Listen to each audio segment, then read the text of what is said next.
Stop signs, but we didn't see the light, didn't see the light. Red lights, still we run them every time, run them every time. We rocked out like good car, but we made it this far.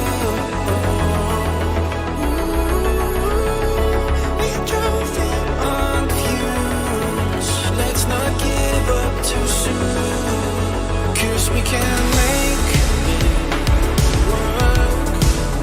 But baby, it might hurt. So tell me, am I worth it to you? Do you wanna fight for us? You know I won't let go, 'cause I need to.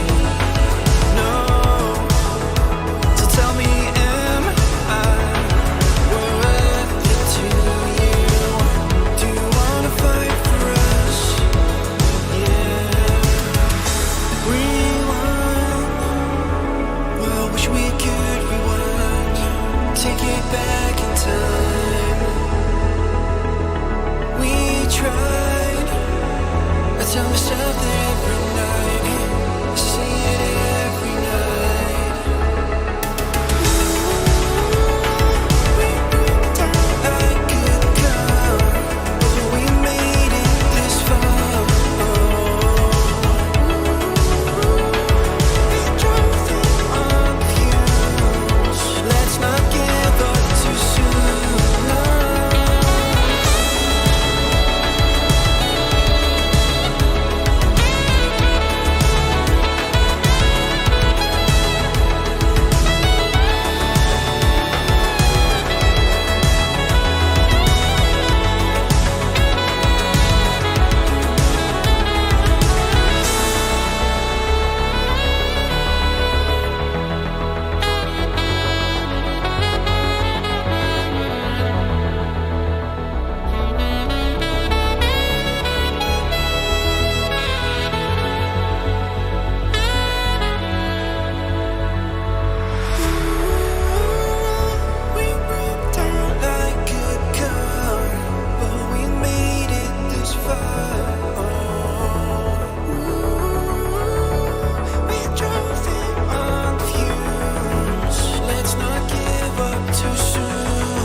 And we are live. This is 12/20/2020, and I'm Ronnie Harris. This is the Limitless channel, and I'm with Jason Laufenberg of the Awake Souls YouTube channel. How you doing, brother? How's my sound? You sound good to me.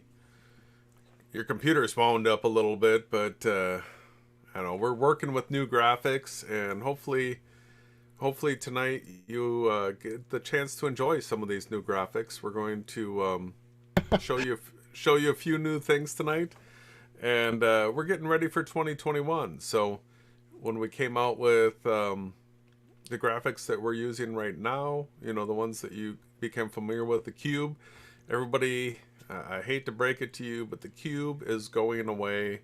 We're no longer going to have a spinning cube. Too many people trolled us about the spinning cube, so it's going to be something different that is going to it's going to eliminate that attack that we have to deal with. So how about you, brother? What are you up to? Hold on one How are you second. My feeling? camera went down. That's okay. I got it. So yeah, no, I'm excited about the new graphics. We're going to be displaying a pane of it. We'll have an intermission. I think I'm back on. Yeah. That's really cool. I don't know how my sound is. I'm looking at the chat to see if it's good, too loud, too low. Super shout out to Seth. Seth threw down, you know, one of the best comments on Godlike Productions that I've ever seen. So tonight we want to talk about the years and years of research that we've both done into spirituality, excuse me, and to basically, you know, searching out the falsehoods and the deceptions and being able to actually come to a true understanding of what is truth, and other techniques that we both use in our lives to defeat the ego and to basically be observers of basically consciousness living itself out. We pull ourselves back out from that existence, that animalistic nature that's throughout this realm. We see it in the animals, we see it in the people. And Jason's a more advanced student of this technique, but I definitely have some super bright light aspects to bring to the table tonight. So Jason, I know you're big into the spiritualism. You studied it. You know, reached. Well, I was. I'm not so much anymore. But at a certain point, I was super into it. Right. Well, so you've reached what you would have called enlightenment, right? You were able to like let go of all your worldly possessions and things like this, right? All right. So yeah, that word right there, I think, needs a little bit of an explanation, because it's got a lot of things attached to it. So I do say that I reached enlightenment. I was pretty close in 2012, coming up to this date that was supposed to be the end of the Mayan calendar. I remember everybody, 12/21 of 12 was supposed to be the end of the Mayan calendar. I actually have a tab up, I believe, that has to do with how they're saying that was wrong, that it was 8 years off, that the winter solstice of 2020 is the end date to the Mayan calendar. Well, we've learned a lot along the way as far as how to identify what time period is a correct one and which one's not. But so in 2012, I was pretty close. It was 2013 that I actually knew that I had totally defeated the ego, when I reached the awareness of non-duality. So most people operate from duality. Black and white are opposites to them, and left and right are opposites, and up and down are opposites, and everything's an opposite. And so we've talked about this before. I don't know that we need to go into it a whole bunch tonight. Well, but what? Yeah, go ahead. The duality of the opposites, the main issue with it is the construct, the basis, the foundation for causality. Now, causality is one of the things that I've been trying to let people know is egotistic. And what happens is a person identifies something as being the source of something else, when in actuality it's a nonsensical thing. Go ahead. Well, that's the point there. So stepping beyond the boundaries of being the shot caller, you want to be the shot caller, but having a stake in the game. So what you actually have in reality is consciousness that existence, and then you have potentiality, and then what is actuality, right? And these are the concepts that we use, if you want to comment on that. Yeah, so terminology, all that kind of stuff is super important. It's really the basis of understanding. To take a certain term and to give a person a super good mental picture of what it is that's being referred to, so that you can hyper define things. The more you can define it, the better. If you have a word that's hyper defined, it's excellent in my opinion. And so words like causality and non-duality and all these types of things, we always try to pinpoint exactly what it is we mean by them, but these are huge discussions that we could go on and on about hours for. So tonight's just going to be sort of a brief run through of stuff, right? Well, to quickly deal with that, right? So causality, if you were to go down the path to what caused what, you basically have to go back to the first existing thing. So you can't, so like I had said before, you have potentiality and then actuality. So everything has a set of potentials. Now, these are things that are generally out of our control. We can work hard, and we can train, we can work on our minds, but these are the two things that actually exist in this realm. Potentiality, which is what that you can be potentially, and what you actually are, actuality, right? Anything outside of that basically doesn't exist. It's what you consciously think you're perceiving when actually you're just a part of what is consciousness, right? Yeah, so I'll try to go through this quick, but just to give somebody an analogy, to even contemplate one particle of dust floating in the air, right? Think about all the things that you would have to contemplate. You would have to think about the temperature, the barometric pressure, the wind currents, the shape of the room, the lighting of the room, where this room is located, what's happening outside, all these types of factors, to the point that you would have to always, if you're going to say this is the cause of that, you would always have to go back to the beginning of everything to actually get to the root cause, right? It's and that, so that's nonsensical. What that means is that what we do, our consciousness, we observe these things happening throughout what we call time, and we see this thing and we associate it with it being the cause of that thing. And so what we're trying to open everybody's thought process up to tonight is that to see yourself in the driver's seat, to see yourself being presented with options. You wake up, what am I going to have for breakfast? What am I going to put on for clothes? You know, all these different options that are being presented to you throughout the day, that you are actually the decision maker, and based on each individual choice that you make progressing forward, you drive yourself in the direction of a certain outcome. So we actually all have the potentiality at any point while we're making decisions that may be steering us right all the time. We're just hooking, veering right, or we're always going left or left, stuff like that. We can actually see something coming up and we can make a decision which actually changes the path. So one of the things that I recognized when I realized that duality was a hoax, non-duality is reality, and that everything is being exactly what it was designed to be. So the plant is what it is because it was designed to do that and be that. Mm-hmm. And the earth and the air and all these different things, we're designed as a body to be able to move around and be activated by a thought process. And it's that decision maker right there that tonight what we want to do is really hone in on that decision maker and give it some relief, some comfort, and maybe help it make some better choices. Well, so there are a few things that we can talk about. So you are the field in this realm. You are not the content of the field. That which is you is that which exists before and after, right? Like, so consciousness is the part of this realm that exists. It can be recalled, it can be brought back up again, but that which is beyond beginning and ending is that which you are, right? That's where the potentiality actually comes from in this realm. I don't know if you'd like to comment on that, Jay.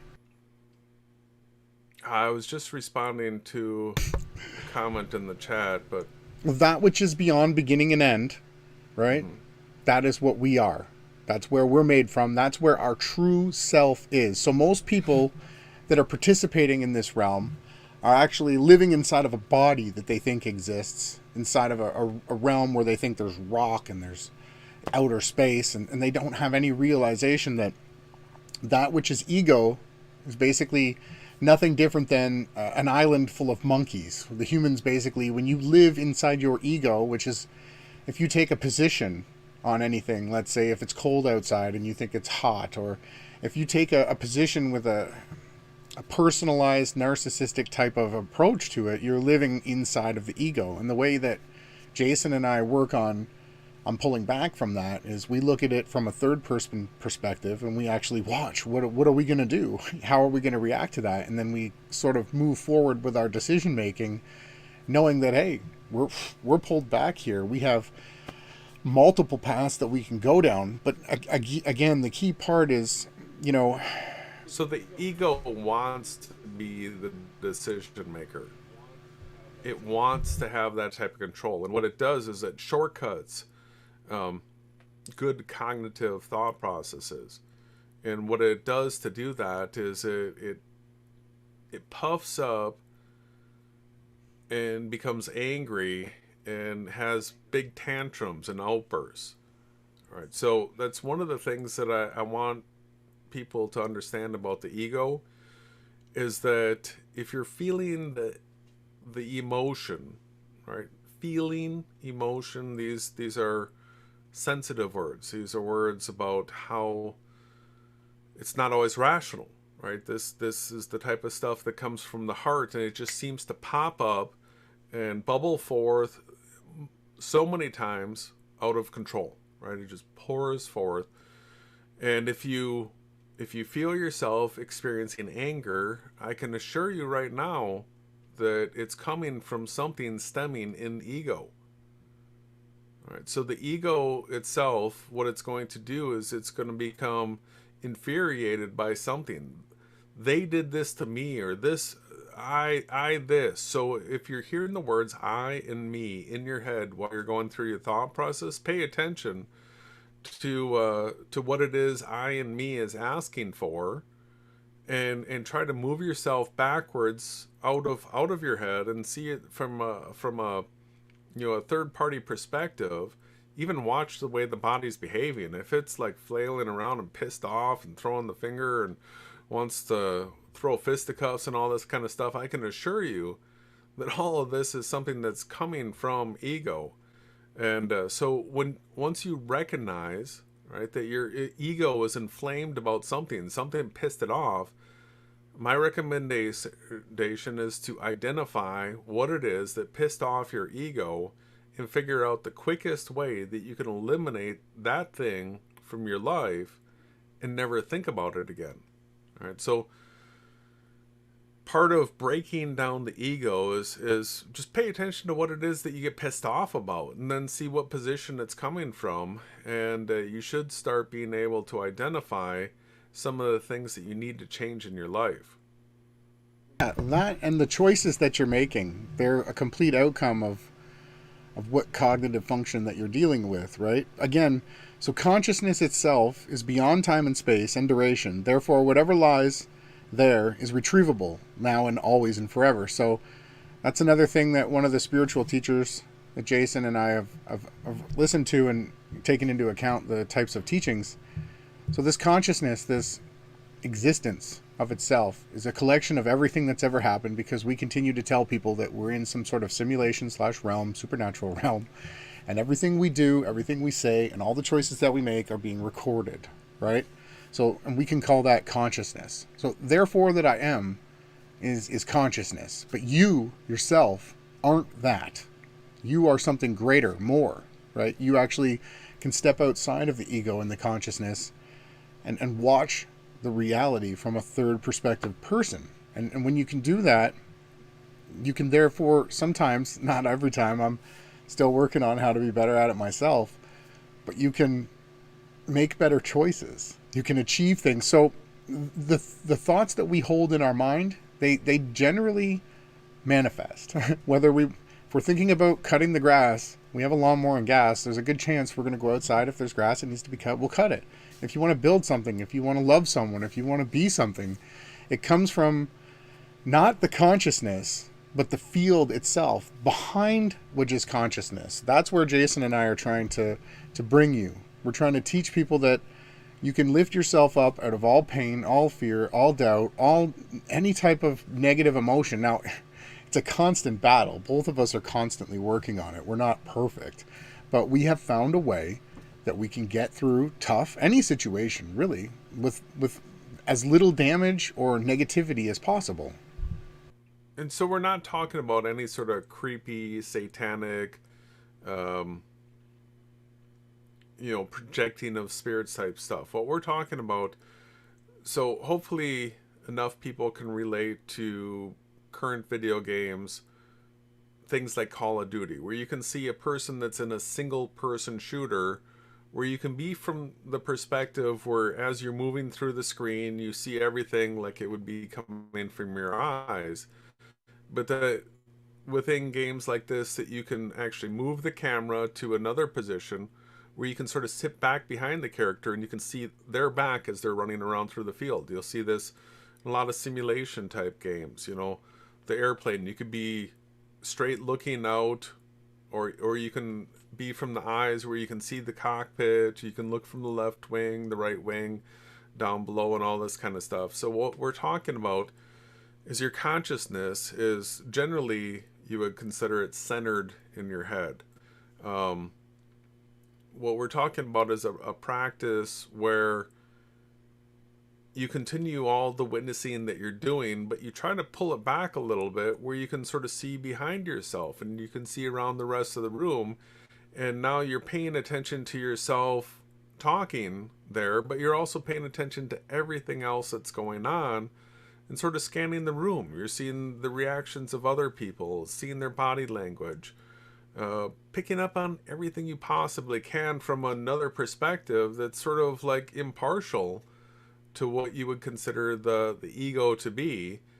And from that perspective, if you're really concerned about eliminating the ego, and we can talk about the reasons why you want to eliminate the ego. Some people think it's important for a self-survival tool, but it's really, it's not. We can make great decisions without the ego, I'll assure you.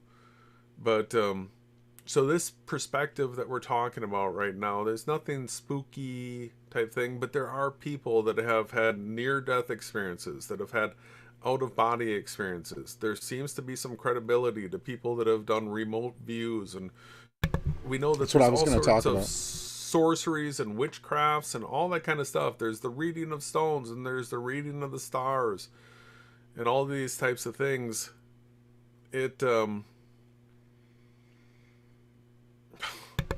Again, so go ahead. So the ego is that which takes a position in the circumstances of your potentiality. So every situation that you walk into, you have a potentiality. You can do this, and this. And if you break that down even further, you can come into what your outcomes are going to be and which higher, potentialities you want to take. But what we're saying is that consciousness is beyond space and duration. It has no time. It has no measurable. The consciousness lives outside of us. So if you can take yourself outside of the ego, which is that which takes positions, you can allow yourself to become, I guess you can bypass the potentiality and go straight to your max potential, right? Through non-dualistic thinking and looking at everything for that which it simply is, not which it could be, that which it is. And again, the most important thing here is you're watching your life and seeing it like a movie in front of you in your mind.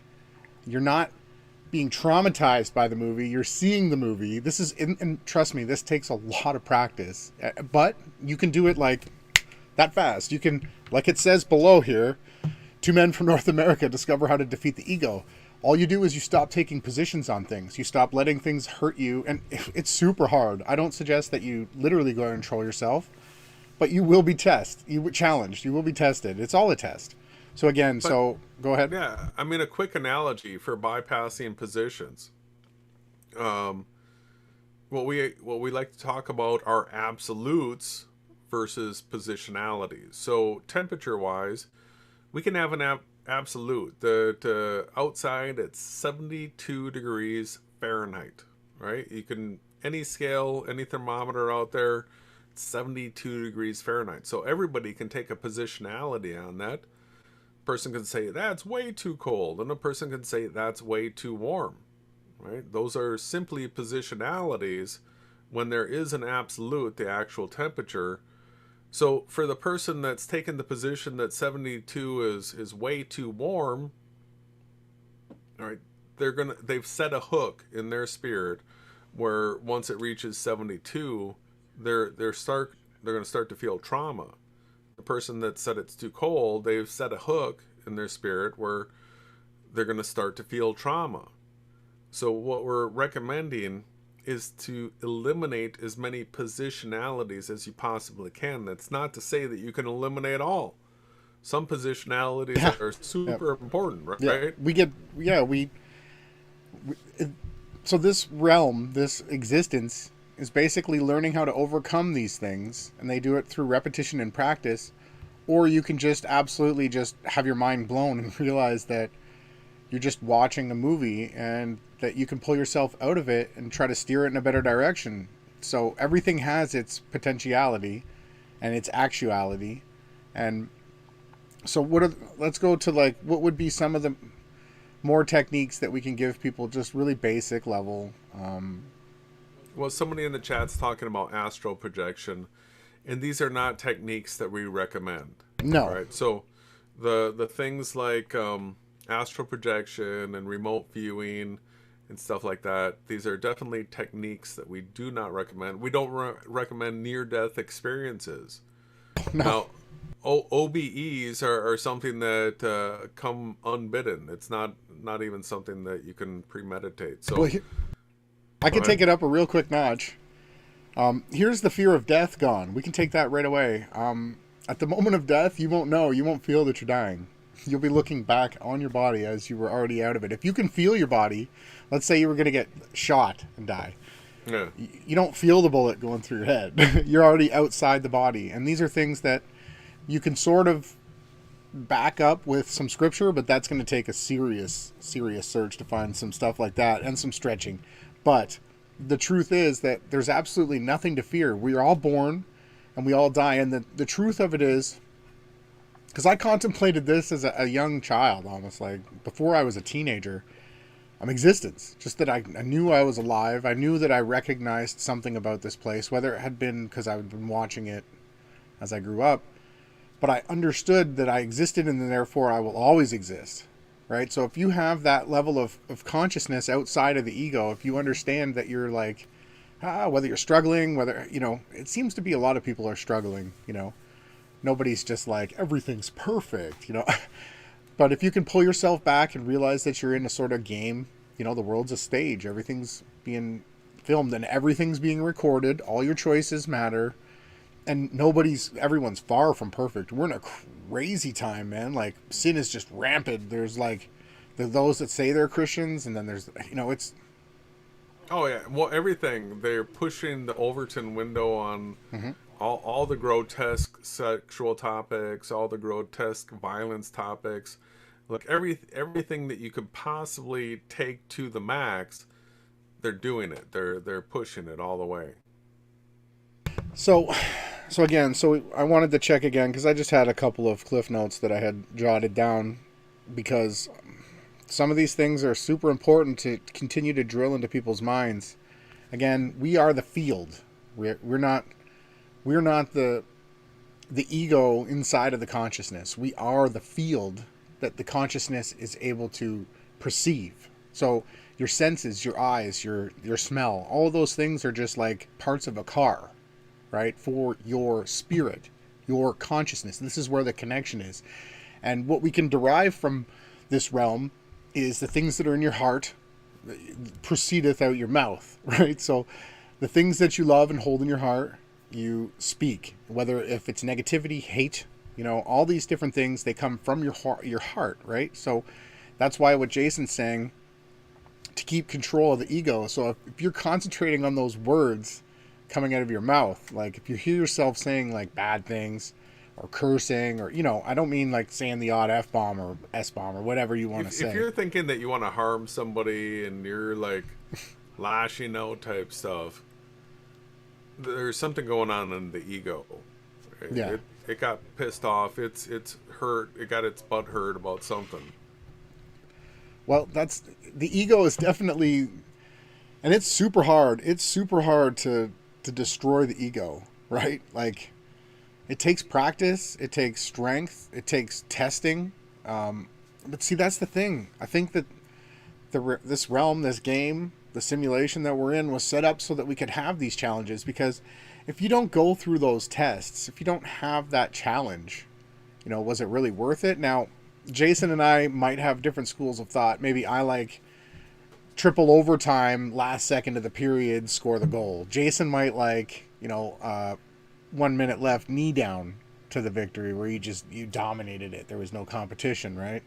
So there's these different paths that we can take along the path of consciousness in the realm.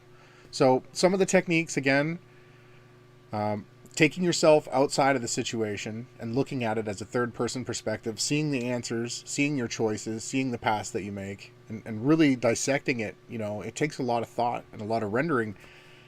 Excuse me. And again, what you hold in mind tends to manifest, right? If we continue to constantly think the things that we think about, if we're a computer type system, our brains are our hard drives. What are they rendering? What is our hard drive visualizing? And you can use those to catapult yourself negatively and positivity, right? You can do either way. It depends on whatever it is that you're holding in mind. It's so simple. It's not rocket science. And those are the techniques that I use, and the breath, and we can get into a few more things. I don't know if you want to comment. Well, there's another topic going on in the chat right now regarding lucid dreaming. So, Pamela Thrasher and Michael A. and Knotted Minds. It's, yes, yeah. So, lucid dreaming is absolutely a thing, right? It's a practice that, to me, I would recommend precautions, right? It's, I'm not much of a dreamer. I don't dream a whole lot, but I'm familiar with lucid dreams and have had them before. And I can't plan for them. I can't make them happen.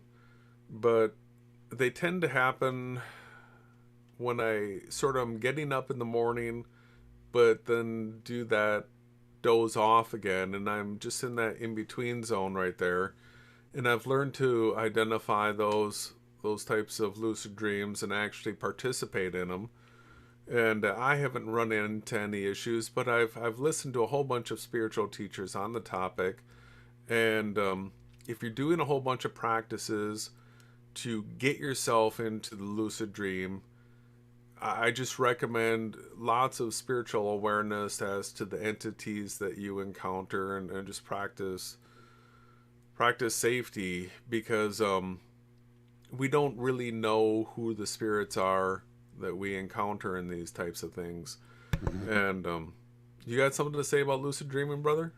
Well, yeah, no, I don't partake in that, but what I do is I always allow the Father to, I ask the dream, I check it, I analyze it, right? And usually I can tell. So I've dealt with crazy scenarios in my life. I was trolled quite a bit, but I've been able to beat it. Where I ended up conquering the things in my dreams that were trying to challenge me, but it took a long time. And I don't believe in any type of witchcraft practices or any type of things that, how do I put it? So you don't do spells or witchcraft on people, right? You see, going into these realms, something is going to be there, and it's going to try to deceive you, trick you, or take you off the path spiritually. So if you stay on a narrow road where you just have the Creator and the Creator's Son, those two entities there, if you just constantly render and have them in your thought process all the time, no matter what situation you're in, you're going to be fine, right? So one of the key things about defeating the ego and overcoming the reality is knowing that, you know, if you're an honest person that has repentance in their heart, that wants to do better, the creator of this place knows. He created you. He knows your potentiality. He knows your actuality. And there will be a kingdom come. So we are going to be in this place where it will be perfect, right? And if you can hold that in mind, that's when I have the worst days or the worst times. I'm like, okay, well, I know that what this is going to mean is that when I'm in the kingdom, this is going to be so much better. The things that I don't have. And also, if you're focusing your mind on some type of a kingdom of heaven, if you're thinking about those things, what I have been saying constantly throughout the night is that our thoughts tend to manifest. So that's my, you know, another one of my key, you know, knockout punches to the whole manifesting thing. Focus on having the most favored life that you could ever have, you know, the most happy life. And like I said, this place is so dark. There's so many gross people. We're talking about boosting the consciousness and taking away ego for people, helping them deal with any type of negativity or mental stress. And then people in the chat are like, what about lucid dreaming? You know, what about out-of-body experiences? Like, everyone has to come with, like, what about ayahuasca? Like, what's going to be next? Like, do I got to smoke crack and do a handstand on a chair? No. What we do is we pull out of our minds. And I'm not saying astral project. I'm saying look at your thoughts, not at something physical. Look at your thoughts, look at your choices, dissect them, and say, am I doing that out of love, or am I doing that out of self-gain, right? And generally, if we're lying, if we're cheating, if we're stealing, if we're being bad people, we're doing it out of self-gain, right? Now, every situation has its own set of circumstances. I am far from perfect, right? But I know that I'll want to always do better. And no matter how bad I get, if I have the faith that the creator knew that I was going to have mistakes, you're forgiven, right? You just have to have belief that the creator will forgive you. And it's that easy. So those are my keys. What you hold in mind tends to manifest. That's my, like, key words for the night. Well, yeah, and I want to remind people the reason why I would offer safety precautions when it comes to all these different techniques that seem exciting, but they're esoteric and, you know, non-materialistic, right? This goes against scientism. They say that everything's materialism, atoms, and, you know, consciousness emanates from the biochemical mass of our brains and stuff like that. So people get caught up in the curiosity of all this, but the guy that's probably most famous for the out-of-body experience, he pioneered the work, was Robert Monroe. And so Robert Monroe, if you listen to his own personal experience, will tell you that when he first discovered himself having these OBEs, he ended up having extremely illicit affairs and doing all these horrible things that ended up absolutely traumatizing his soul. I mean, he was like, I can go out of body and do whatever I want while I'm out of body. And so he took it to the dark. He took it to being super satanic. I don't know how well he rectified that throughout his course of his experience, but that is the danger. So you put yourself in that position where you're traveling astral realms and coming across spirits that you're unfamiliar with and all this kind of stuff, and you want to do this and that, and you seem like it's all in private.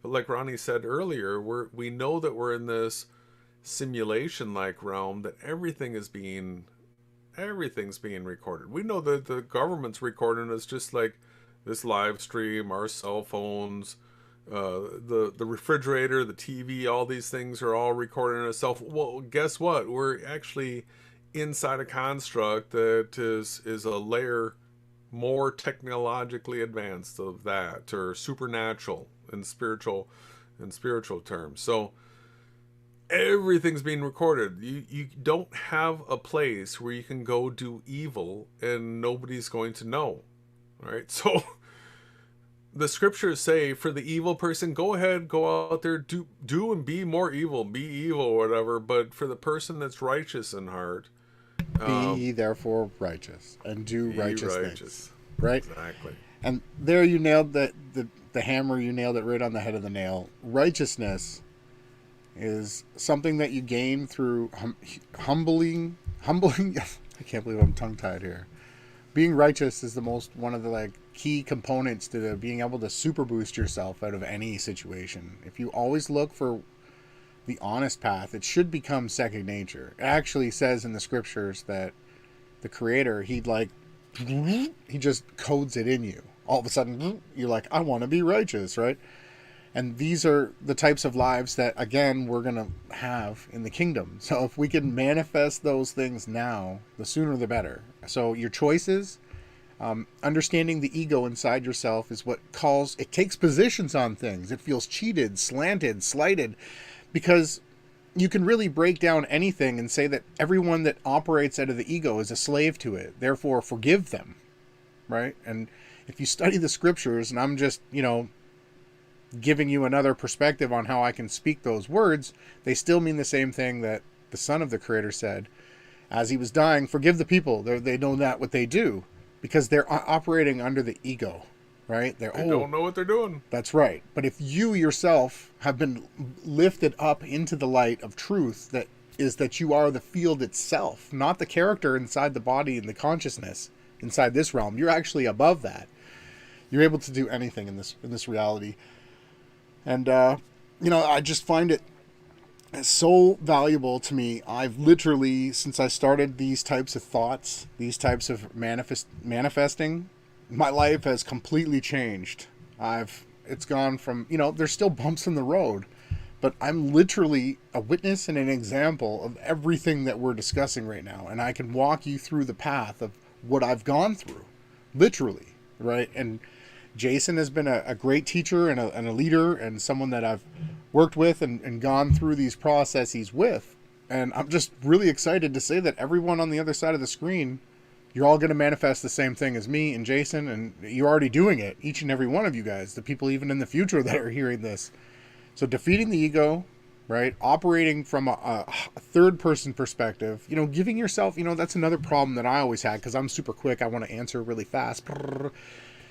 Slowing things down and taking time to actually think before we speak, right? And enter that place that we talked about in our heart, where the words and our feelings come from.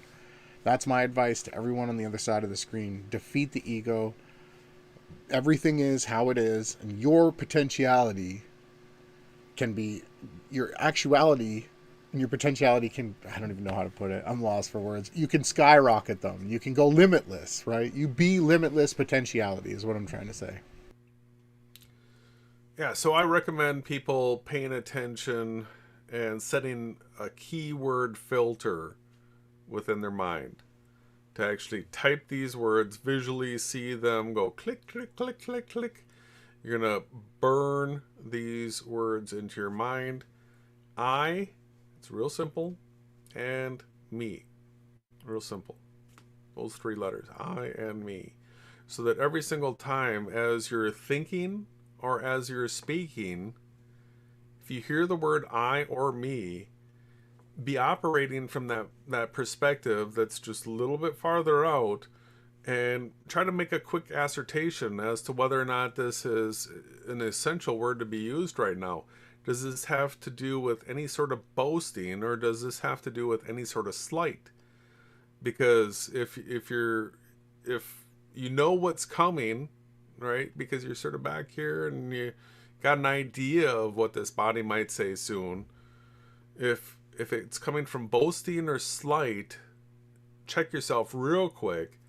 Put a park on the mouth and think real quick as to what's going on, because chances are you're going to end up putting your foot in your mouth and making situations worse real quick. So set those trigger words, and of course we got to say I and me. I'm not saying you can't say I and me, right? There's other techniques like Jason before me, right? You always put the other person first when you write it, which is grammar, but I'm saying you can also take that thought spiritually. Right? Well, you can say I went to the zoo, or I drove to the store. There's nothing egotistical about that. But Yeah, there's another point that we should bring up real quick, is that you can actually, from the third person perspective, what's wrong with my words tonight? You can actually see what the truth is. And if it's like, wow, you just excelled at this, you can say, I have excelled at this. My potentiality was maxed, right? That's what the goal is.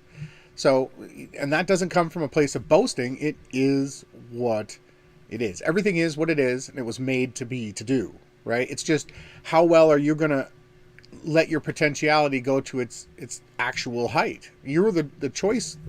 The shot caller is you. Your consciousness that lives outside of the ego is what we need to pay attention to. And I'm just rambling. I'm excited to get to the I got one more thing I'd like to get in before we finish up on this iteration of the ego. So I've noticed, I feel like it's actually directed towards us, possibly even me, and some people would say that's egotistical. But some of the people that we cover and we expose and do the things that we do, they like to come out with pieces on narcissism, right? Narcissistic. So we're talking about the use of I and me and all this type of stuff and narcissism. And I want to point out that there is a time when I and me are valid and necessary when it comes to argumentation. Right? So if two people are going to debate each other and they're on a stage in front of a whole bunch of people and there's this controversy and one's got this position and one's got that position, then at that point, each one of those people are actually required, and it's necessary to say, I this and me this, and here's a timestamp for this and this and this. And as long as all of these things are factual pieces of evidence, there's nothing egotistical about that type of talking about I and me, because these are necessary documented timestamps. So the I and me is stuff that's self-inflated, where a person has an excessive or grandiose view of who they are, or what they can accomplish, and stuff like that. And it's self-centered. You're always going to see greed attached to it. You're not going to. The person's going to want to have the most amount of money, and they're going to want to slight everybody else the most. They're going to want to have the most attractive partner. They're going to like the fanciest car, the fanciest house. It's always me, me, me, me, me, me, me, me, me, with this super glamorous like self-view. And so that's the difference between narcissism, like the egotism of narcissism, and a person that would be speaking about I and me from just like an evidence-based position of having to defend a certain position, right? Yes, completely. Take yourself outside of that position and see for what the truth is. And constantly remember that what you hold in mind tends to manifest. So what you want, put your thoughts to it. And this is super hard because our mind is always like, rah, rah, rah. It just screams and screams. Quiet the mind. Center yourself. Focus on the breath. The breath is one of the most important parts of this realm. You focus on the breath, see things for how they are, and try to be as healthy as you can. And so there was some good comments in the chat. Seth had said, Alistair Crowley said, do as thy will.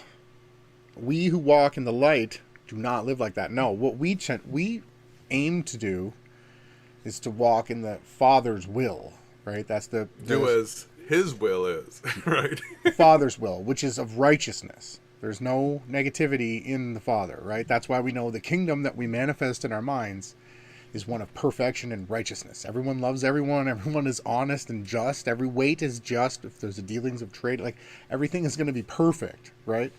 But in this realm, it's like this crazy test. where, yeah, the Satanists want to do as they will. They want to, I'm not even going to say it. We're not going to try to be a little bit more careful with some of our words on here. But again, with the ego, realizing that if you're slighted, if you feel angry, if you feel all these different emotions, you need to target them and understand why they're happening. And it's going to take time, right? And, so if you want to say your last thoughts on this topic, brother, and then we can do the new graphic pain. It's going to be we're going to take a music break soon. Yeah, so I just want people to, one last time, I think a lot of people's egos, one of the last grips that it has and one of the last things that it tells a person is that you need me to survive, right? Without me, you're going to die. I am the animal within you that keeps you alive. So those are all voices that come from the ego, and I want to assure you that those animalistic voices that you're hearing right there are just the voices of demons, and that there's nothing in this world that's going to guarantee your survival like the faithful service to the creator of this world, right? So just don't be afraid of letting go of the ego. There are people out there that actually still do and trust and believe that the ego is the source of their survival, but it's not. You can actually let it go and you'll be fine, and you can improve your life a whole bunch once you let it go, right? There's one point that I forgot to bring up too. With this type of what we're talking about, where you can manifest through your mind, listen, if you start manifesting abundance, you better be ready to, you might need to take another course on how to deal with the abundance that you have. Yeah. I know you've heard that. How to deal with abundance overload, right? It's like I know you've heard traumatizing. That. You get all like, everything starts going your way so strong, so powerful that you're like, I'm overwhelmed with all this greatness. That's the kind of stuff that we want to promote. That's the kind of place that we're going. I knew I would get a laugh out of everyone when I brought that up. But still, that's where we're headed. So, I guess what we're going to do, I'm going to put the thumbnail on for a second so I can take the screen share. But yeah, thanks everyone if you got any future questions about this topic, we're definitely going to be doing more deep dives on it. Yeah, well, so what we're talking about is we're trying to share with people techniques that are applicable to a person now. We're not sharing the 4-year, try to reach Zen-like, namaste type enlightenment. Oh yeah. And that right there doesn't even exist. I can assure you. It's just a whole bunch of Freemasonic hype. But, we're talking about mental strategies that are usable right now that actually bring comfort and relief. So we'll keep on trying to share as many of those as possible. Okay. Well, I guess we're going to mute right now, and we're going to take a little interlude. I hope everybody enjoys this. Let's do this, because we are Reality Witnesses.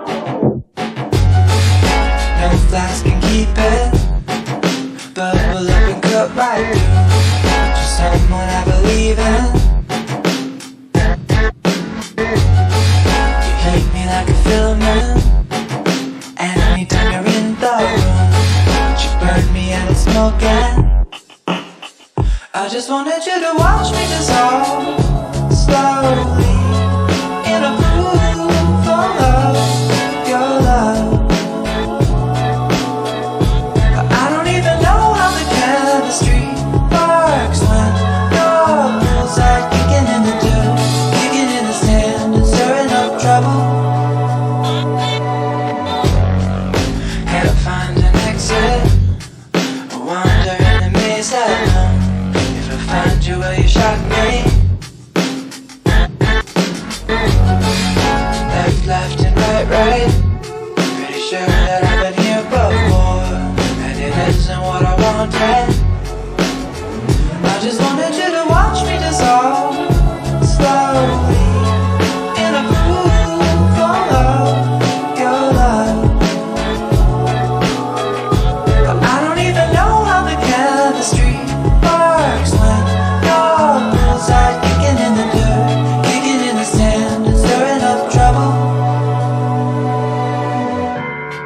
Your voice like an angel. Been chain smoking all month long. Like you're someone I believe in. Am I only elaborate? Someone you can test things on. This isn't what I signed up for. I just wanted you to. I just wanted. I just wanted you to. I just wanted. I just wanted you to watch me dissolve slowly in a pool full of your love. But I don't even know how the chemistry works when you're poolside, kicking in the dirt, kicking in the sand, and stirring up trouble. I just wanted you to watch me dissolve slowly in a pool full of your love. But I don't even know how the chemistry works when you're poolside, kicking in the dirt, kicking in the sand, and stirring up trouble. I just wanted you to watch me dissolve. I just wanted you to watch me dissolve slowly. I just wanted you to watch me dissolve. I just wanted you to watch me dissolve slowly.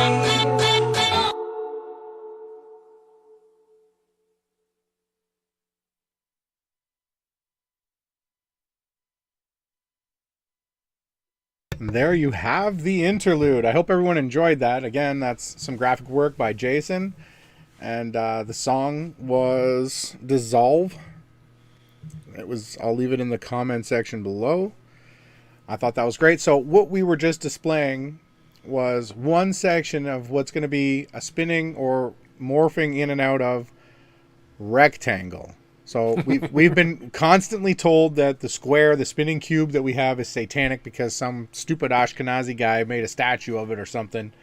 So we're going to actually take the shape and turn it into a rectangle, right? Because we believe that the map of this reality actually is more rectangular. The shape of it, the construct itself is rectangular. It's not a cube. So we're going to be working on that. But that was one of the sides of the new cube. You're seeing spinning on the screen here on the right. The new rectangle. Yeah, Right. that's the old cube, and we have the new rectangle. And we're going to be previewing a different pane each week until we unveil the new rectangle, right? So, and the rectangle is a watermark that we use to promote graphics and stuff so that it gets our artwork out there. That Jason and I are all about presenting and doing the awesomest stuff. Like, we try to push the boundaries with graphics, with music, with technique. We absolutely love being here, streaming, sharing truth, going over the most pivotal topics, helping comfort people in the times of super darkness. That is our absolute goal. That was just such a great pane that you've put together there, Jason, using the retro style, which goes with sort of my style, which I know that you've been editing and working in Final Cut. You've been doing a great job, and I can't wait to start throwing down my style into it. But we worked together. But you put together that. I'll give you the credit. It was excellent. I just added the music and threw it in an editor and brought it out here tonight to display you guys. I don't know if people want to comment below if they liked having the musical interlude or if they want us not to do that again. Yeah, for me, the graphics thing, I enjoy it. So, I mean, I would love to take it to the point where everybody could see this holographically, and we're in this simulation supernatural realm, and the way I see it is to be able to do the audio and the graphics. You have the complete presentation. You're able to maximize the delivery to the senses. So the observer gets to see it, they get to hear it, and if we could take it to the next level, then you could feel it too, right, holographically. So it's just fun. I like to learn new things, and 2021 we're trying to go with a theme. 2020 was the fireworks on the spinning cube, and I feel like it's sort of lived up to it. We're not out of it yet. In fact, tomorrow, tomorrow's a big day. We can talk about that. Yeah. Then Christmas and then New Year's. So, So I want everyone to know that Jason and I, we don't celebrate Christmas like the regular folk. Not to say that it's super wrong if that's what you do, but we're not going to be like singing carols, anything like that. But we might be live streaming on New Year's and Christmas. That's what we do. We probably unveil all the new graphics and the new style and the new content on New Year's Eve, maybe, if we feel like it. I think we did last year and maybe the year before. But the graphics, I hope that it continues to, set us apart from the average YouTube channel. And that's what my goal has always been, was to come up with the greatest content, do exactly what I did, take graphics, put them together with music, bring Jason in, use his style, his graphics, his work as well, collaborate with other people as well, and make awesome, amazing content, because that's what my mind wants to manifest, right? And I know Jason is one of the key factors in all this that constantly wants to manifest more content as well. That's what we truly, truly want. And we're going to be doing so much new stuff in the new year, maybe even, trailers, 5-minute trailers. I'm going to continue to repeat these things until we actually do them, because I'm showing you how I manifest into reality. So, skits, different things where we could be like mocking the AE map. There's so many different concepts. If anybody has any ideas, you can share them with us too and be a part of the group and collective.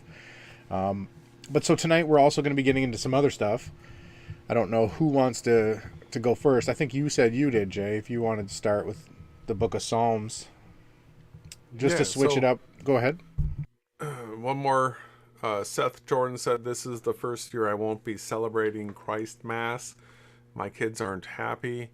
So we can sympathize. I come from a unique background, having grown up Jehovah's Witness. So it's like most people know, it's a very unique religion in that they don't celebrate any of the pagan holidays. So I grew up being taught from infancy all the paganism involved in Christmas. But Ronnie was raised, as is most people that are Christian, and most people have good experiences, I'm told, right, regarding this experience. But then at the same time, I'm also told that there's a whole bunch of people that have terrible experiences associated with these events as well. So I've been really sheltered from it, and I'm not a good one to be able to empathize with people, but I know Ronnie is.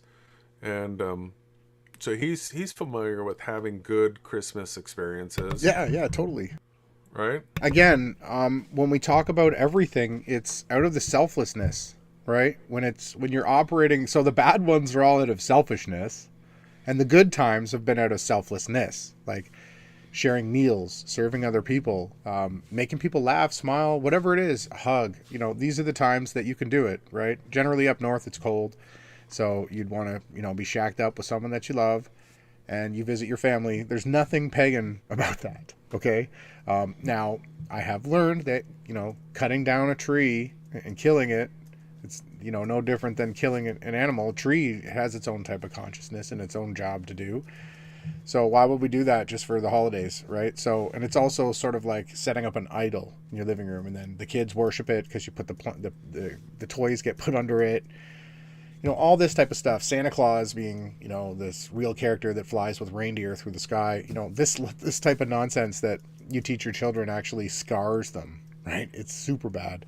I shy definitely away from it, but I do enjoy celebrating and spending time with people. Like, the manifesting of the kingdom is like, the meal time, like when you're gathered at, like, let's say a wedding dinner, that is going to be like what it's always like. Everyone's always going to be happy and wanting to dance, all these types of things. So, you haven't screen shared yet, brother. You in the chat? Was I going to? I thought you were going to start it off. Okay. I'm just rambling tonight.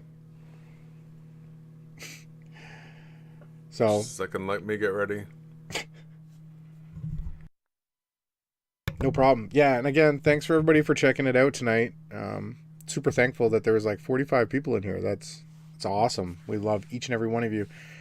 The lurkers too, and everyone else. Like, super thankful for you guys too. Sometimes I wonder too, because we get between 5 and 1,000 views average. We used to get 10,000 views average, but I wonder why people don't want to be content creators or don't want to be involved, but yet they still watch. I don't wonder. I just wish that more people would want to be a part of that, right? It's my wish. Yeah. It is. So let me know when this is good for you. I think you're good to go, bro. So you'll be reading from the book of Psalms tonight. These are pretty cool scriptures, everyone. And can I get a sound check as well when people hear this in the music? Thank you. All right. Psalm 21. The king rejoices in your strength, Lord. How great is his joy in the victories you give. You have granted him his heart's desire and have not withheld the request of his lips. You came to greet him with rich blessings and placed a crown of pure gold on his head.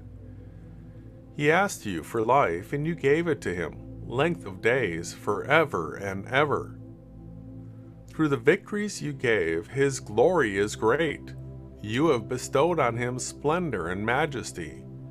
Surely you have granted him unending blessings and made him glad with the joy of your presence. For the king trusts in the Lord.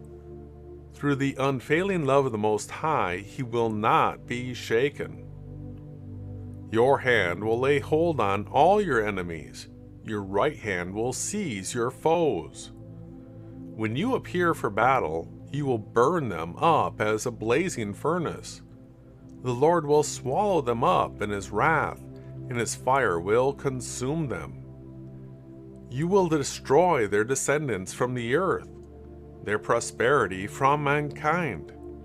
Though they plot evil against you and devise wicked schemes, they cannot succeed. You will make them turn their backs when you aim at them with drawn bow. Be exalted in your strength, Lord. We will sing and praise your might. How do I go to the next chapter? Arrow over to the right.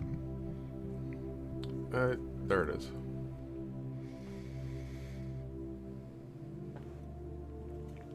My Elohim, why have you forsaken me? So this parallels Yahushai on the torture stake. Why are you so far from saving me, so far from my cries of anguish? My Elohim, I cry out by day, but you do not answer, by night, but I find no rest. Yet you are enthroned as the Holy One. You are the one Israel praises. In you our ancestors put their trust. They trusted, and you delivered them. To you they cried out and were saved. In you they trusted and were not put to shame. But I am a worm and not a man, scorned by everyone, despised by the people. All who see me mock me. They hurl insults, shaking their heads. He trusts in the Lord, they say. Let the Lord rescue him. Let him deliver him, since he delights in him. Yet you brought me out of the womb.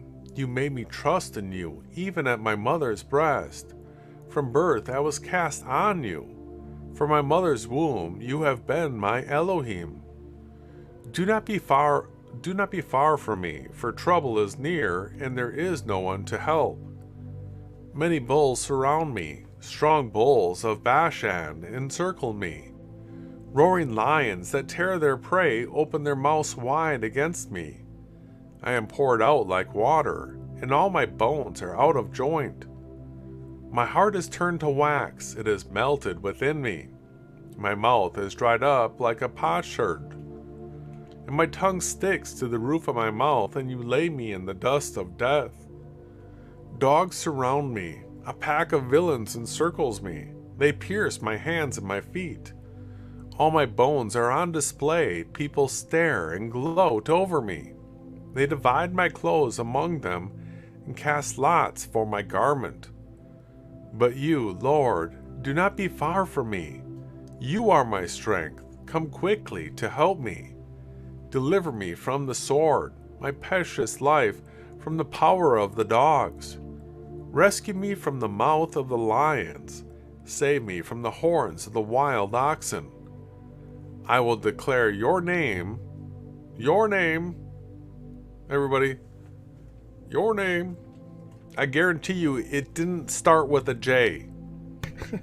Right? It wasn't Jehovah or Jesus. No. Keep going. I will declare your name to my people in the assembly. I will praise you. You will fear the Lord. Praise him. All you descendants of Jacob, honor him. Revere him, all you descendants of Israel. For he has not despised or scorned the suffering of the afflicted one. He has not hidden his face from him, but has listened to his cry for help. From you comes the theme of my praise in the great assembly. Before those who fear you, I will fulfill my vows. The poor will eat and be satisfied. Those who seek the Lord will praise him. May your hearts live forever. All the ends of the earth will remember and turn to the Lord, and all the families of the nations will bow down before him. For dominion belongs to the Lord, and he rules over the nations. All the rich of the earth will feast and worship, and all who go down to the dust will kneel before him, those who cannot keep themselves alive. Posterity will serve him. Future generations will be told about the Lord. They will proclaim his righteousness, declaring to a people yet unborn, he has done it.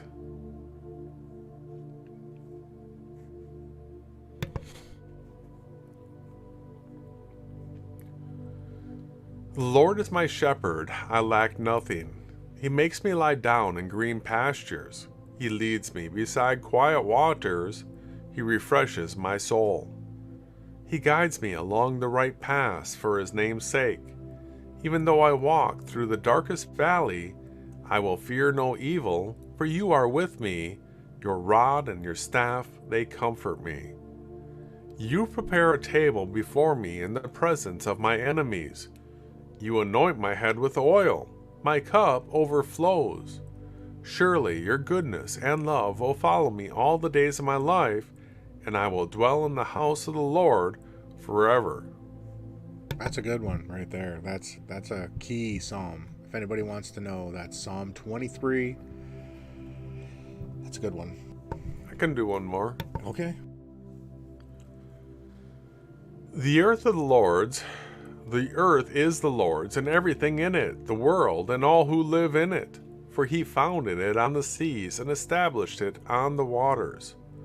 Who may ascend to the mountain of the Lord? Who may stand in his holy place?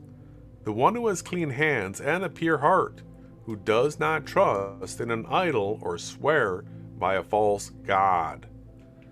They will receive blessings from the Lord and vindication from their Elohim, their Savior. Such is the generation of those who seek him, who seek your face, Elohim of Jacob. Lift up your heads, you gates, be lifted up, you ancient doors, that the King of glory may come in. Who is this King of glory? The Lord strong and mighty, the Lord mighty in battle. Lift up your heads, you gates, lift them up, you ancient doors, that the King of the glory may come in. Who is he? The King of glory? The Lord Almighty, he is the King of glory. Clearly a song, right? Or a poem. Yeah. You want to go at 25 here? Sure.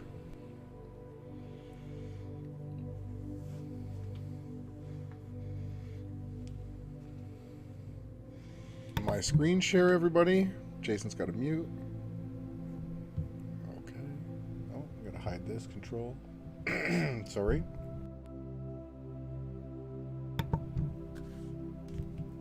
So yeah, hopefully everybody's having a good time. We got some trolls showing up, which is crazy. As soon as we started talking about the scriptures, I don't know why they didn't want to chime in on the ego stuff, right? It's just as good. And it says, "In you, Lord, my Elohim, I put my trust. I trust in you. Do not let me be put to shame, nor let my enemies triumph over me. No one who hopes in you will ever be put to shame, but shame will come on those who are treacherous without cause. Show me your ways, Lord. Teach me your paths. Guide me in your truth and teach me. For you are my Elohim and my deliverer, and my hope is in you all day. Remember, Yahweh, your great mercy and love, for they are from the old. Do not remember the sins of my youth and my rebellious ways. According to your love, remember me, for you, Elohim, are good. Good and upright is the Lord. Therefore, he instructs sinners in his ways. He guides them. He guides the humble in what is right and teaches them in his way. All the ways of the Lord are loving and faithful toward those who keep the demands of his covenant. For the sake of your name, Lord, forgive my iniquity, though it is great. Who then are those who fear the Lord? He will instruct them in ways they should choose. They will spend their days in prosperity, and their descendants will inherit the land. The Lord confides in those who fear him. He makes his covenant known to them. My eyes are ever on you, the Lord, for only he will release my feet from the snare. Turn to me and be gracious to me, for I am lonely and afflicted. Relieve the troubles of my heart and free me from anguish. Look on my affliction and my distress and take away all my sins. See how numerous my enemies are and how fiercely they hate me. Guard my life and rescue me, and do not let me be put to shame, for I take refuge in you. May integrity and uprightness protect me, because my hope, Lord, is in you. Deliver Israel, O Yahweh, from all of their troubles. Hey, brother. Yeah. I think there's 2 lower thirds on right now. Is there? Yep. 1 second. Lower third, turn that one off. Did it turn off? No, it didn't. That's why we're practicing now. That's my media source. Oh, I don't know why it's not turning off. Oh, stupid. I don't have it on the right one. Sorry. Oh. There we go. Sorry about that, everybody. Vindicate me, Lord, for I have led a blameless life. I have trusted in the Lord and have not faltered. Test me, Yahweh, and try me. Examine my heart and my mind, for I have always been mindful of your unfailing love and have lived in a reliance on your faithfulness. I do not sit with the deceitful, nor do I associate with the hypocrites.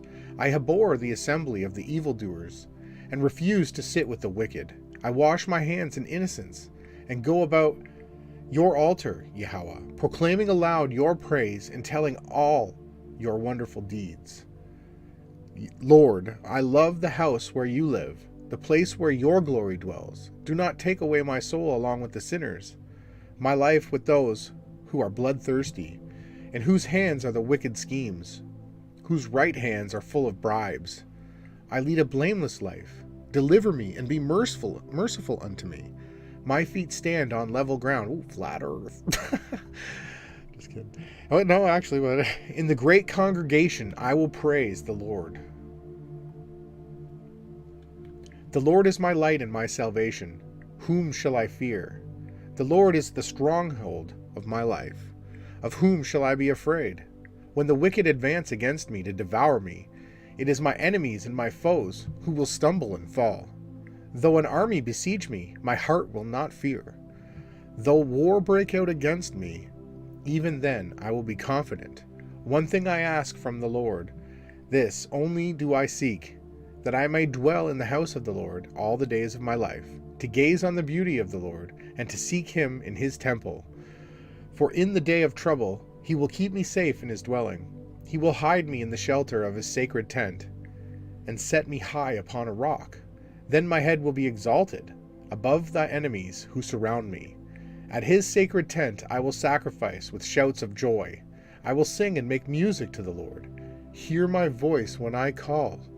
Be merciful unto me and answer me. My heart says, you, seek his face. Your face, Lord, I will seek. Do not hide your face from me. Do not turn your servant away in anger. You have been my helper. Do not forsake me. Yahweh, my Savior. Though my father and mother forsake me, the Lord will receive me. Teach me your ways, O Yahweh. Lead me in your straight path. Because of my oppressors, do not turn me over to the desire of my foes, for false witnesses rise up against me, spouting malicious accusations. I remain confident of this: I will see the goodness of the Lord in the land of the living, and I will wait for the Lord. Be strong and take heart and wait for the Lord. So again, tonight we've been my message throughout the entire night has been that our thoughts tend to manifest, and I've been telling people to manifest the kingdom. So you can see here David constantly is talking about the kingdom, right? The land of the living. That's where the kingdom is, right? I guess I'll read one more and then you can take it over again. Did you want to comment on that, Jay? Or are you in the chat? You're doing good. Yeah, I'm in the chat a little. Okay.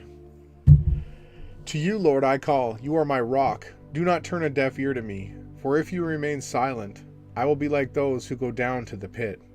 Hear my cry for mercy, as I call to you for help, as I lift up my hands toward your most holy place.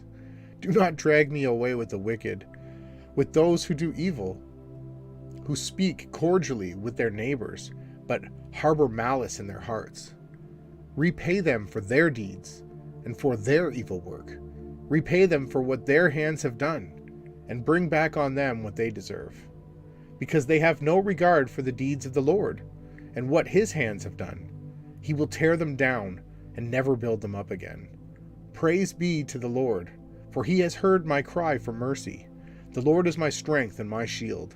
My heart trusts in him, and he helps me. My heart leaps for joy, and with my song I sing praise for him. The Lord is my strength, and the Lord is the strength of his people, a fortress of salvation, for he has his anointed one. Save your people and bless your inheritance. Be their shepherd and carry them forever. I guess you can read this one, Jay.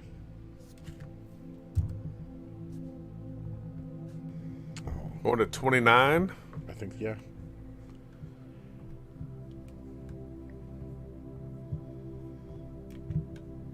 Good scriptures. They're good. I like them.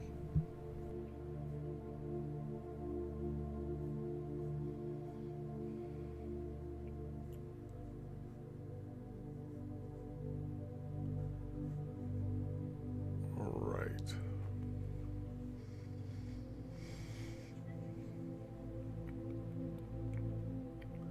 Ascribe to the Lord, you heavenly beings. Ascribe to the Lord glory and strength. Ascribe to the Lord the glory due his name. Worship the Lord in the splendor of his holiness. The voice of the Lord is over the waters. The Elohim of glory thunders. The Lord thunders over the mighty waters. The voice of the Lord is powerful. The voice of the Lord is majestic. The voice of the Lord breaks the cedars. The Lord breaks in pieces the cedars of Lebanon. He makes Lebanon leap like a calf, Syrian like a young wild ox. The voice of the Lord strikes with flashes of lightning. The voice of the Lord shakes the desert. The Lord shakes the desert of Kadesh. The voice of the Lord twists the oaks and strips the forest bare.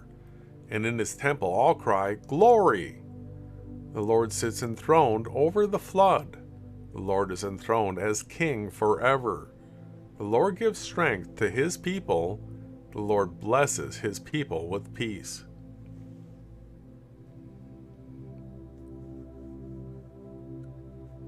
I will exalt you, Lord, for you lifted me out of the depths and did not let my enemies gloat over me. Lord my Elohim, I called to you for help, and you healed me. You, Lord, brought me up from the realm of the dead. You spared me from going down to the pit. Sing the praises of the Lord, you his faithful people, praise his holy name. For his anger lasts only a moment, but his favor lasts a lifetime. Weeping may stay for the night, but rejoicing comes in the morning. When I felt secure, I said, I will never be shaken. Lord, when you favored me, you made my royal mountain stand firm. But when you hid your face, I was dismayed. To you, Lord, I called. To the Lord I cried for mercy. What is gained if I am silenced, if I go down to the pit? Will the dust praise you? Will it proclaim your faithfulness? Hear, Lord, and be merciful to me. Lord, be my help. You turn my wailing into dancing. You remove my sackcloth and clothe me with joy, that my heart may sing your praises and not be silent. Lord, my Elohim, I will praise you forever. That's nice, right?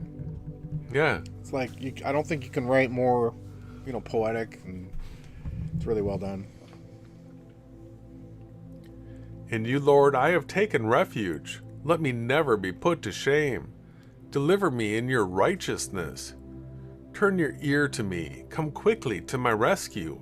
Be my rock of refuge, a strong fortress to save me. Since you are my rock and my fortress, for the sake of your name, lead and guide me.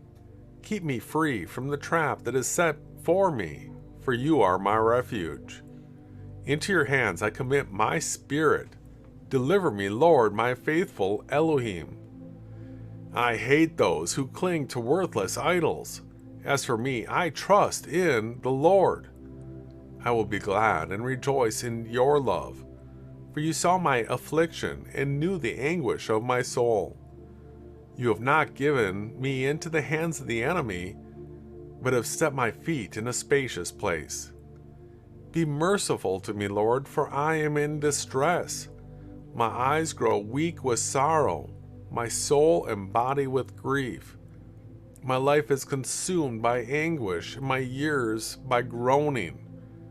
My strength fails because of my affliction, and my bones grow weak. Because of all my enemies, I am the utter contempt of my neighbors, and an object of dread to my closest friends. Those who see me on the street flee from me. I am forgotten as though I were dead. I have become like a broken pottery. For I hear many whispering, terror on every side. They conspire against me and plot to take my life. But I trust in you, Lord. I say, you are my Elohim. My times are in your hands. Deliver me from the hands of my enemies, from those who pursue me. Let your face shine on your servant. Save me in your unfailing love. Let me not be put to shame, Lord, for I have cried out to you. But let the wicked be put to shame, and be silent in the realm of the dead. Let their lying lips be silenced, for with pride and contempt they speak arrogantly against the righteous. How abundant are the good things that you have stored up for those who fear you, that you bestow in the sight of all, on those who take refuge in you. In the shelter of your presence you hide them from all human intrigues. You keep them safe in your dwelling from accusing tongues. Praise be to the Lord, for he showed me the wonders of his love when I was in a city under siege. In my alarm I said, I am cut off from your sight. Yet you heard my cry for mercy when I called to you for help. Love the Lord, all his faithful people. The Lord preserves those who are true to him, but the proud he pays back in full. Be strong and take heart, all you who hope in the Lord. Maybe I'll read one more. Okay. What are you at, 34? 32? I'm Okay. reading 32 now. Blessed is the one whose transgressions are forgiven, whose sins are covered. Blessed is the one whose sin in the Lord does not count against them, and in whose spirit is no deceit. When I kept silent, my bones wasted away through my groaning all day long. For day and night your hand was heavy on me. My strength was sapped as in the heat of summer. Then I acknowledged my sin to you and did not cover up my iniquity. I said, I will confess my transgression to the Lord, and you forgave the guilt of my sin. Therefore let all the faithful pray to you while you may be found. Surely the rising of the mighty waters will not reach them. You are my hiding place. You will protect me from trouble and surround me with songs of deliverance. I will instruct you and teach you in the way you should go. I will counsel you with my loving eye on you. Do not be like the horse or the mule, which have no understanding, but must be controlled by bit and bridle, or they will not come to you.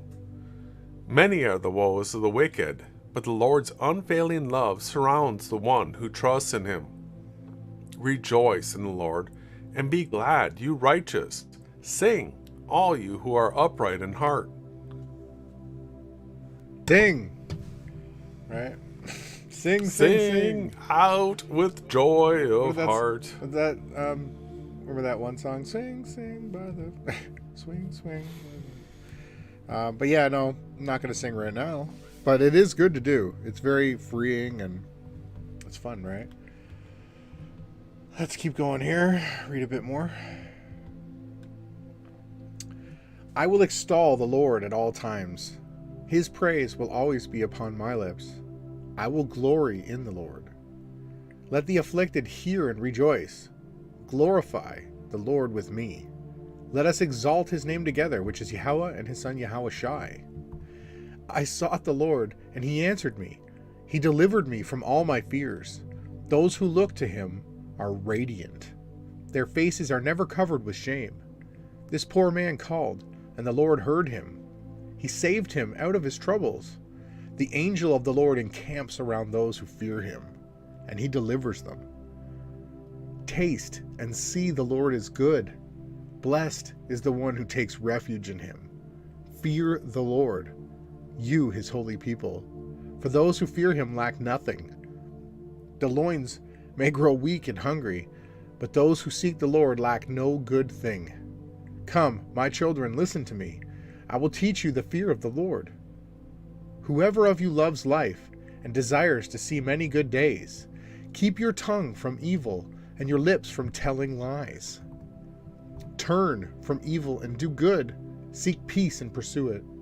And the eyes of the Lord are on the righteous, and his ears are attentive to their cry.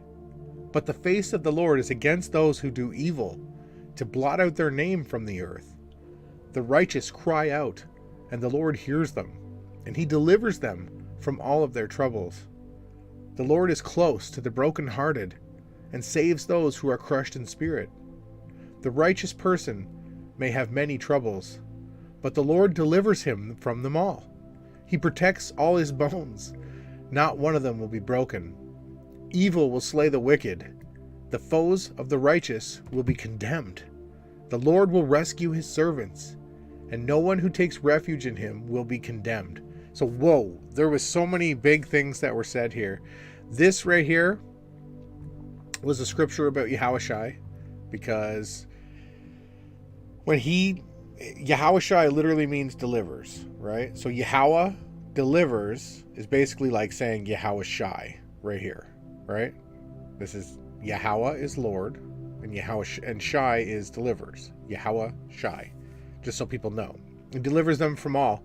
He protects all his bones. So when Yahushai was put on the cross, they pierced him to see if he was dead, because if you're not dead yet, what they would do is they would smash your legs and break your legs, and then you'd probably hemorrhage and die, right? Because they wanted him dead before this certain time because it was a festival, right?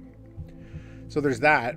Then there's there was another big one here. He delivers them from their troubles. The Lord is close to the brokenhearted. So how many people right now are brokenhearted, right?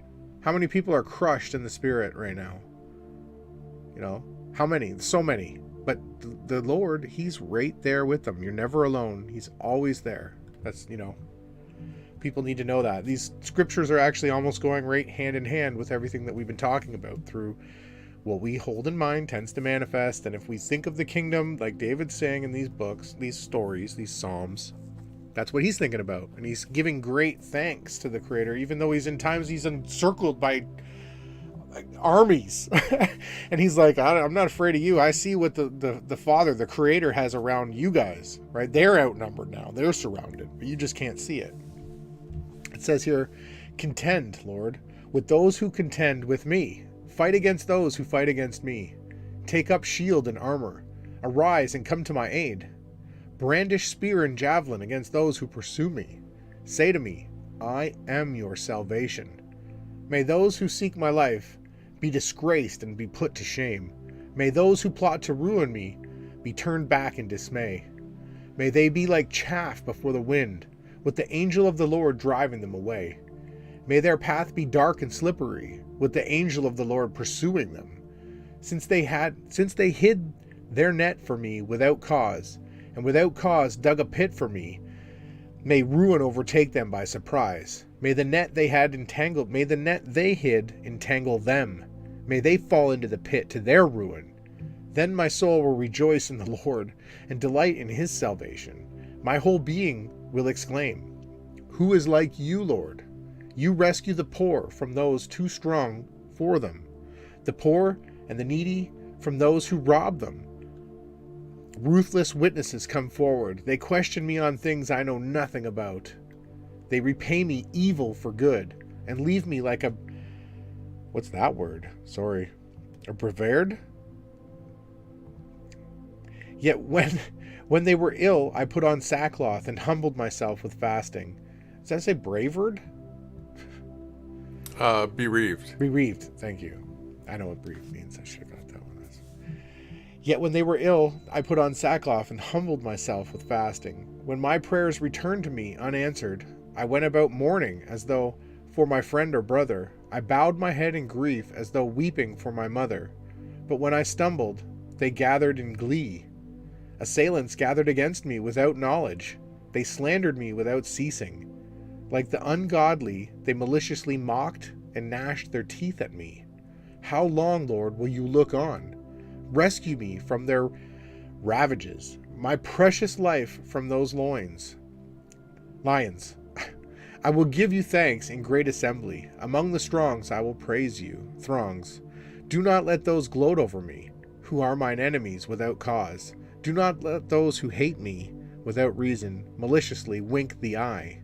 They do not seek peaceably, but devise false accusations against those who live quietly in the land. They sneer at me and say, aha, aha, with our own eyes we have seen it.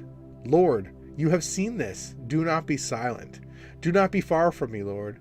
Awake and rise to my defense. Contend for me, my Yahweh and Elohim. Vindicate me in your righteousness, Lord, my Yahweh. Do not let them gloat over me. Do not let them think, aha, just what we wanted, or say, we have swallowed him up. May all who gloat over my distress be put to shame and confusion. May all who exalt themselves over me be clothed with shame and disgrace. May those who delight in my vindication shout for joy and gladness. May they say, the Lord be exalted, who delights in the well-being of his servant. My tongue will proclaim your righteousness and praises all day long. You want to do one more, bro?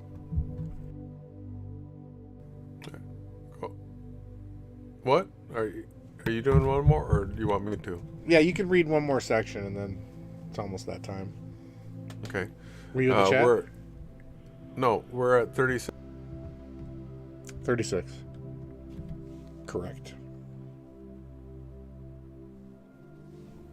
Or do you want me?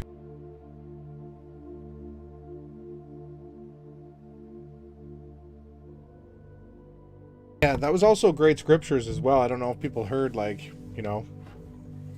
this is basically a great parable for what we're actually in. There's so many wicked people ruling over us. Well, not so many, but a small group. Did you take the screen share? I think so. Let me check and make sure it's presenting. Right? We're in that time, are we not? Oh, this is probably one of your chapters here, Psalm 36, for the director of music. Aren't you the director of music, bro? You want me to keep going? I could have. I don't know. I just stumbled a bit, so I thought, hey, if I'm going to stumble, I might as well send it back to you. It's too late now. I'm the new director of music. No, You can be if you want, man. I get to read Psalm 36. It says, I have a message from Elohim in my heart concerning the sinfulness of the wicked. There is no fear of Elohim Yahweh before their eyes. In their own eyes, they flatter themselves too much to detect or hate their sin. So this is ego right here. We were talking about it earlier. Let's get the highlighter out. In their own eyes, they flatter themselves too much to detect or hate their sin. That's a direct comment about the ego right there. Yep. The words of their mouths are wicked and deceitful. They fail to act wisely or do good. Even on their beds they plot evil. They commit themselves to a sinful course and do not reject what is wrong. Your love, Lord, reaches to the heavens, your faithfulness to the skies. Your righteousness is like the highest mountains, your justice like the great deep. You, Lord, preserve both people and animals. How priceless is your unfailing love, O Yahweh. People take refuge in the shadow of your wings. They feast on the abundance of your house. You give them drink from your river of delights. For with you is the fountain of life. In your light we see light. Continue your love to those who know you, your righteousness to the upright in heart. May the foot of the proud not come against me, nor the hand of the wicked drive me away. See how the evildoers lie fallen, thrown down, not able to rise.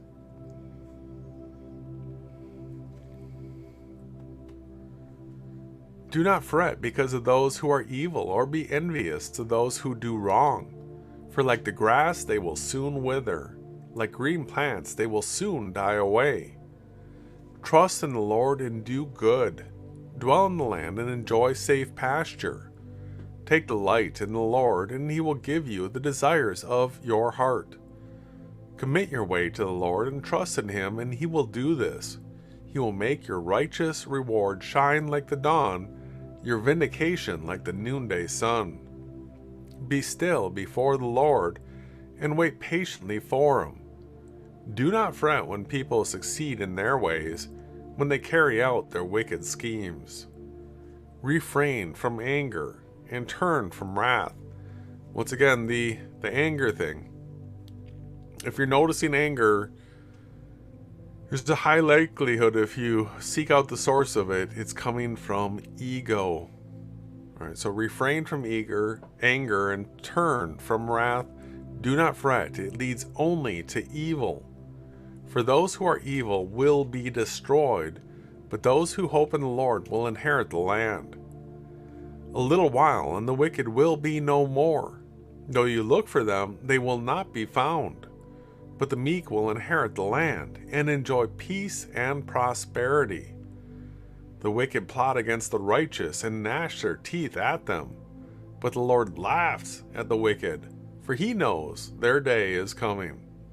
The wicked draw the sword and bend the bow, to bring down the poor and needy, to slay those whose ways are upright. But their swords will pierce their own hearts, and their bows will be broken. Better the little that the righteous have than the wealth of the many wicked. For the power of the wicked will be broken, but the Lord upholds the righteous. The blameless spend their days under the Lord's care, and their inheritance will endure forever. In times of disaster, they will not wither. In days of famine, they will enjoy plenty. But the wicked will perish. Though the Lord's enemies are like the flowers of the field, they will be consumed. They will go up in smoke. The wicked borrow and do not repay, but the righteous give generously. Those the Lord blesses will inherit the land, but those he curses will be destroyed. The Lord makes firm the steps of the one who delights in him. Though he may stumble, he will not fall, for the Lord upholds him with his hand. I was young, and now I'm old. Yet I have never seen the righteous forsaken, or their children begging bread. They are always generous and lend freely. Their children will be a blessing. Turn from evil and do good. Then you will dwell in the land forever. For the Lord loves the just and will not forsake his faithful ones. Wrongdoers will be completely destroyed. The offspring of the wicked will perish. The righteous will inherit the land and dwell in it forever. That's a big scripture right there. The mouths of the righteous utter wisdom, and their tongues speak what is just. The law of their Elohim is in their hearts. Their feet do not slip. The wicked lie in wait for the righteous, intent on putting them to death.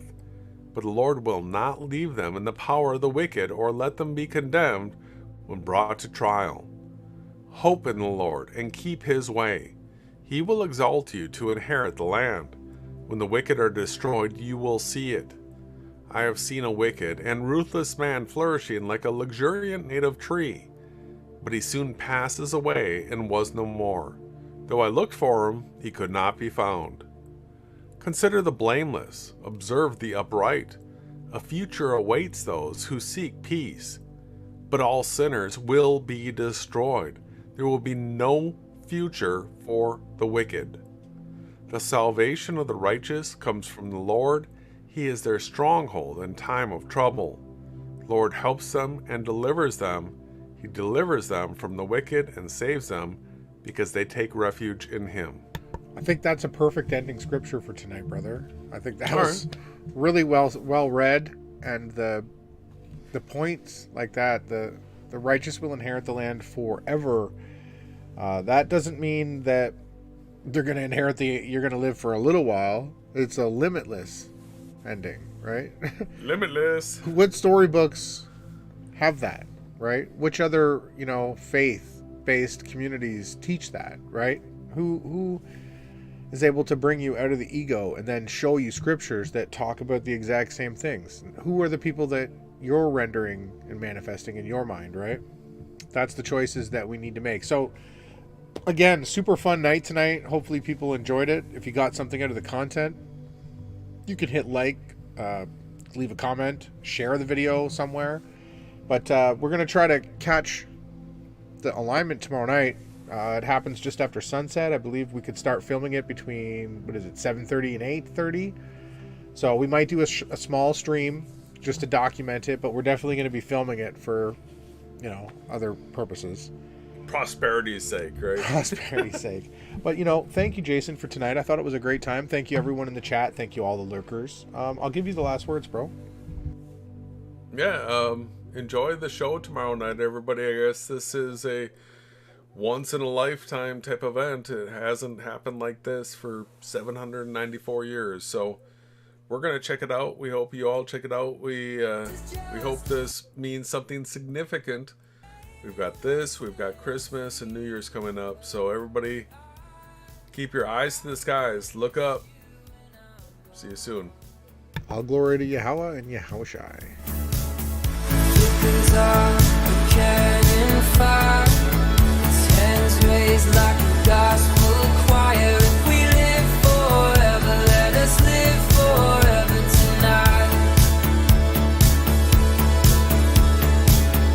Helicopters against the moonlight, our holy mother of the midnight. And if we live forever, let us live forever tonight.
tonight. Helicopters against the moonlight. Our